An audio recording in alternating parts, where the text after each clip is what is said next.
நிலைமை. இல்ல உங்க கண்ட்ரோல்ல தான் அதிமுக இருக்குங்கிறத பல அடுக்கடுக்கான குற்றச்சாட்டுகளை எப்படி எல்லாம் நடந்ததுங்கிற சீக்வென்ஸ் கண்ட்ரோல்ல திமுக இருந்ததுங்க. 99ல நாங்க தான் கண்ட்ரோல் பண்ணோம், எங்க கிட்ட தான் இருந்தாங்க.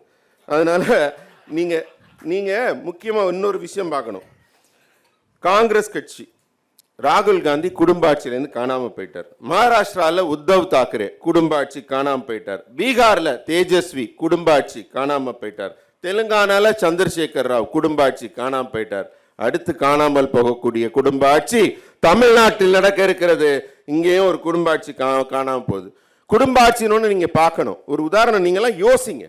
நீங்க எனக்கு கை தட்டணுங்கிற அவசியம் இல்லை, நீங்க எல்லாம் கவனிக்கணும்னு தான் நாங்க எதிர்பார்க்கிறோம். கருத்தை உருவாக்க வேண்டும் நினைக்கிறோம்.